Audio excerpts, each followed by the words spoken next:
Hello guys, स्वागत है आपका मेरे यूट्यूब चैनल में। इस वीडियो में मैं आपको एनवीएल टू और कॉलेज फंक्शन के बारे में बताऊंगा।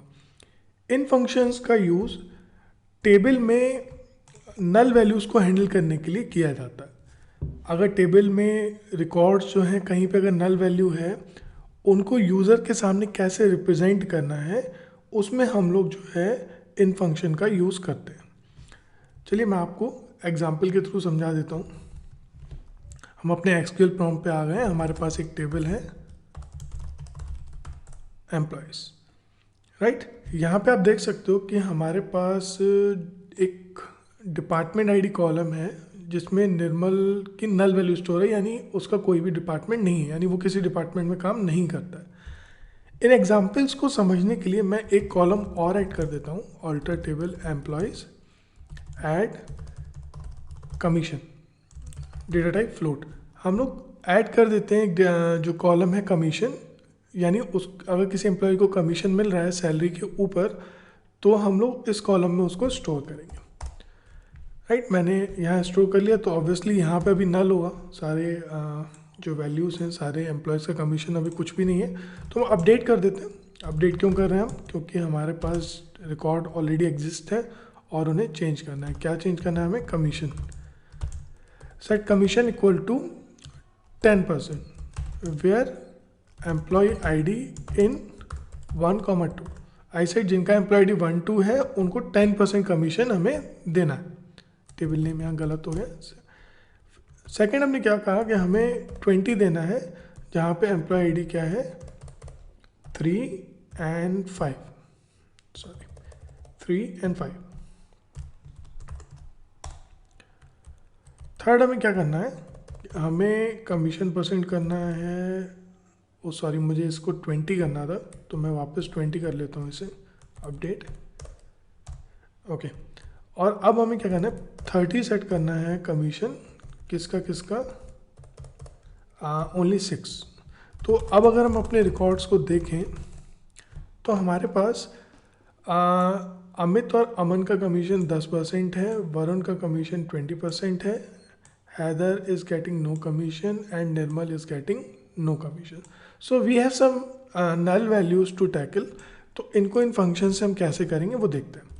जैसे मैंने कहा सेलेक्ट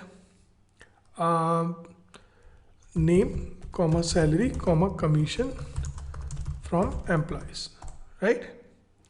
यहाँ पे मैंने कहा मुझे कमीशन अमाउंट निकालना है, तो मैंने कहा select salary into commission, right, as commission amount. यानी अगर 12,000 को 10% से मल्टीप्लाई करेंगे तो 1200, यानी 10% कमीशन यहाँ पे आ जाएगा। लेकिन इशू ये है कि जिस एम्प्लॉय को कमीशन नहीं मिल रहा उसके पास वहाँ पे नल आ रहा है, क्योंकि नल पे आप जब भी कोई ऑपरेशन करेंगे तो वो रिटर्न में नल ही देगा। तो इस केस में हमें इसको हैंडल करने के लिए हमने ये कहा कि कमीशन अगर कहीं पे नल मिले तो वहाँ पे उसे ज़ीरो कर दो, जिससे एटलीस्ट हमें कमीशन अमाउंट क्लियर हो सके। देख सकते हो आप यहाँ पे कि जिनका कमीशन है वो कैलकुलेट होके आ जा रहा है अमाउंट, लेकिन जिनका नहीं है वहाँ ज़ीरो लिख के आ रहा है, क्योंकि हमने एनवीएल में क्या बताया उसे कि अगर कमीशन हो तो कमीशन रिटर्न करो और अगर नहीं हो तो ज़ीरो रिटर्न करो, तो वो ज़ीरो रिटर्न कर रहा है। सपोज़ अब हमें क्या करना है, हमें एक नेट सैलरी निकालनी है कि सैलरी के और कमीशन मिला के कितना अमाउंट आ रहा है। फॉर एग्ज़ाम्पल अमित का जो टोटल सैलरी है 12,000 प्लस 1,200 है, यानी 13,200 रुपीज़। तो इसको कैसे करेंगे? यहाँ पे हम लोग यूज़ कर सकते हैं NVL2 फंक्शन का। मैं एडिट कर देता हूँ जिससे आपको थोड़ा और ज़्यादा क्लियर हो। इसका थोड़ा फॉन्ट साइज बड़ा कर देते हैं। ओके, तो इसको 26 कर देते हैं और यहाँ पे नीचे कर देते हैं इसको। तो हमारे पास हमने क्या क्या सिलेक्ट कर लिया है? हमने सिलेक्ट कर लिया है नेम, सैलरी, कमीशन और कमीशन का अमाउंट। हमने क्या किया, सैलरी में मल्टीप्लाई कर दिया कमीशन का, और जहाँ जहाँ पे कमीशन नहीं है वहाँ ज़ीरो से मल्टीप्लाई होके टोटल कमीशन अमाउंट आ जाएगा ज़ीरो। अब हमने क्या कहा? हमने कहा NVL2 एनुअल टू कैसे काम करता है? एनुअल टू मैंने ये कहा कि कमीशन चेक करो, अगर कमीशन है तो हमें क्या करना है, salary plus salary into commission. इससे क्या होगा, सैलरी इंटू कमीशन यानी कमीशन अमाउंट आ जाएगा और वो सैलरी में प्लस होके दिखा देगा। लेकिन अगर ऐसा नहीं है, कमीशन नहीं है, तो हमें क्या दिखाए, सिर्फ सैलरी दिखाए। यहाँ पे हमने उसका एलियास क्या दे दिया, टोटल सैलरी।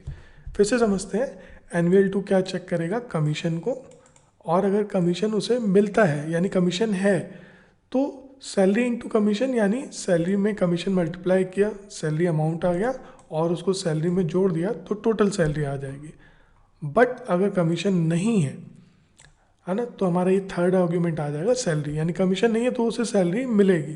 तो एनुअल टू कैसे काम करता है, फर्स्ट आर्ग्यूमेंट कंडीशन होती है कि ये है कि नहीं, अगर है तो सेकंड आर्ग्यूमेंट रन करो और नहीं है तो थर्ड आर्ग्यूमेंट जो है हमें रन करना है। इसको सेव करके एग्जीक्यूट करते हैं। आप देख सकते हो कि अमित का सैलरी और कमीशन है तो टोटल सैलरी आ रही है कमीशन को मिला के, लेकिन हैदर का कमीशन नहीं है तो उसकी सैलरी वो दिखा रहा है, यानी उसका फंक्शन का थर्ड आर्ग्यूमेंट दिखा रहा है। तो एनुअल टू का यूज़ हम लोग करते हैं जब हमें नल वैल्यूज़ को हैंडल करना होता है। एनुअल का ही एक इनहेंस फॉर्म है। कॉलेज फंक्शन का यूज़ हम कब करते हैं, कॉलेज फंक्शन बहुत इजी तरीके से काम करता है। कॉलेज फंक्शन में हमने क्या बोला कि सबसे पहले चेक करो डिपार्टमेंट आईडी है कि नहीं, अगर है तो वो दिखाओ, और अगर वो नहीं है तो कमीशन दिखाओ, और अगर कमीशन भी नहीं है तो सैलरी दिखाओ, और सैलरी भी नहीं है तो एक नंबर दिखा दो, कोई भी कांस्टेंट। कुल मिला के कॉलेज फंक्शन ऐसे काम करता है, फंक्शन में पास किए हुए आर्ग्यूमेंट में जो पहला नॉट नल वैल्यू होगा वो हमको वो रिटर्न कर देगा। देखते हैं हमारे केस में ये कैसे काम करता है। मैं लाइन साइज सेट कर देता हूँ ताकि हम आउटपुट को ठीक से देख सकें। ओके, तो कॉलम नेम भी थोड़ा सेट कर लेते हैं, column name format A10। Okay, set line size 150। थोड़ा सा एलियास हम लोग दे देते हैं, यहाँ पे एलियास दे देते हैं किसी भी नाम से। ओके, अब हम यहाँ पे आउटपुट क्लियरली देख पा रहे हैं। इस आउटपुट को समझने के लिए, कॉलर्स को समझने के लिए आप निर्मल का रिकॉर्ड देखिए। तो हमने कॉलर्स फंक्शन में क्या बोला है, डिपार्टमेंट आईडी दिखाओ सबसे पहले प्रायोरिटी पे। तो डिपार्टमेंट आईडी जैसे इसका नहीं है तो मैंने कहा फिर कमीशन चेक करो, कमीशन भी नहीं है इसका। तो फिर मैंने कहा सैलरी चेक करो, सैलरी है, तो इस वजह से इसका क्या दिखा रहा है, सैलरी दिखा रहा है। इसी तरह आप हैदर का रिकॉर्ड देख पाएंगे। तो मैंने इसमें कहा सबसे पहले क्या देखो, डिपार्टमेंट आईडी, इसका डिपार्टमेंट आईडी है तो इस वजह से यहाँ पे ये दिखा रहा है 20। आप डिपार्टमेंट आईडी चाहे तो कॉलम में सिलेक्ट कर सकते हैं देखने के लिए।